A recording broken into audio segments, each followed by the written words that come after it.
네, 안녕하세요. 저는 아크리스 동물병원 원장 박천식입니다. 오늘은 여러분들과 함께 처음 이제 고슴도치를 알아보도록 할 건데요. 고슴도치 같은 경우는 예전부터 반려동물로 많이 돌봐져 왔는데 이제 여기에 관심 있는 수의사분들에게 조금이나마 도움이 되셨으면 감사하겠습니다. 자, 처음 행동학과 특수물 공부하실 때는 가장 기본적인 게 여러 선생님들이 강아지나 고양이에 대해서 많이 잘 알고 계신데 다른 동물에 대해서는 기본적인 행동학을 잘 모르세요. 그래서 행동학을 오늘 제가 말씀을 드리긴 하겠지만 여기서 부족하면 더 좀 찾아보아서 공부해 주시길 바랍니다. 행동학, 기본적인 해부생리, 그 다음에 병원은 어떻게 다뤄야 되는지, 그 다음에 어떤 과정으로 진료를 하는지, 어떤 질병이 많은지 이런 순서로 강의를 하도록 하겠습니다. 자, 고슴도치 같은 경우는 수컷은 일부 다처제고요. 수컷들은 분만한 그 새끼를 돌봐주지 않습니다. 그리고 교미를 시작할 때쯤 되면 암컷 같은 경우가 소리를 내면서 엉덩이를 흔들고 막 돌고 막 이런 증상을 보이는데 그때 이제 마운팅을 하려고 굉장히 많이 시끄럽게 행동을 하는 소리를 들으실 수 있고요. 그 다음에 그 암컷이 임신을 해서 출산할 때쯤 되면 암컷을 빼주시는 게 좋고요. 교미 끝나면 서로 빼주는 것이 사실 좋긴 합니다. 그래서 그 교배할 땐 이런 소리가 막 시끄럽게 나거나 이러면 둘이 교미하는구나 뭐 이렇게 보실 수도 있고요. 그래서 그 시기를 기점으로 해서 2, 3주 후쯤에는 수컷을 분리해 주시는 것이 훨씬 더 안전하게 돌봐주시는 겁니다.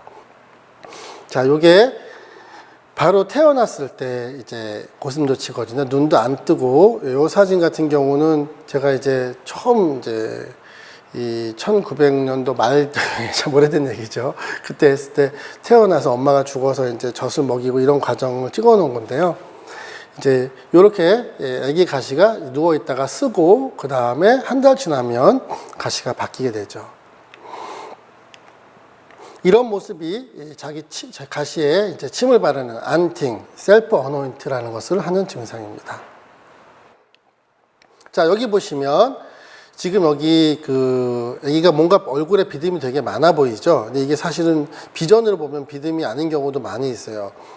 고슴도치 진드기가 많은 경우는 얼굴 주변이나 눈 주변에 그렇고 그 다음에 등 쪽이랑 다른 피부에 많이 있습니다. 그래서 이런 마이트가 감염된 것 같은 경우가 상당히 많이 있다.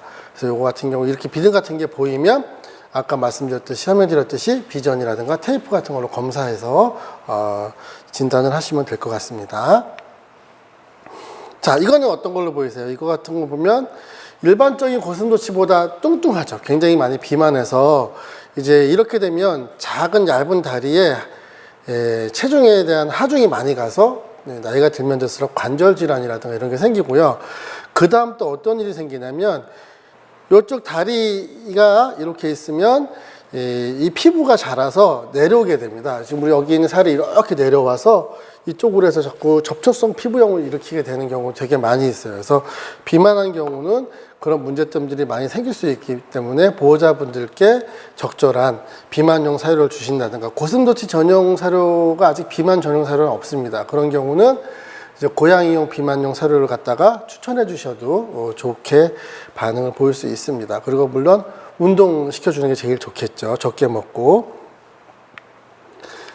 요거 같은 경우가 천 같은 경우나 실 같은 것 때문에 발이 이렇게 감겨서 오는데 얘들이 이렇게 발을 숨기고 다니기 때문에 매일 애기를 뒤집어서 이렇게 만져보고 이런 보호자가 아니면 하루쯤만 지나도 발이 이렇게 돼버리겠죠. 그러면 이 조직이 재생이 되면 다행인데 이제 잘못되면 발을 잘라야 되는 경우도 있고 그렇고요. 물론 이제 여기가 완전 괴사가 되지 않으면 어떻게 하든지 이 다리 같은 경우는 재생을 시킬 수 있지만 완전히 괴사된 경우에는 문제가 될 수 있어서 이런 재질은 베딩으로 사용하시면 안 된다는 걸 꼭 보호자분께 설명을 드리셔야 합니다.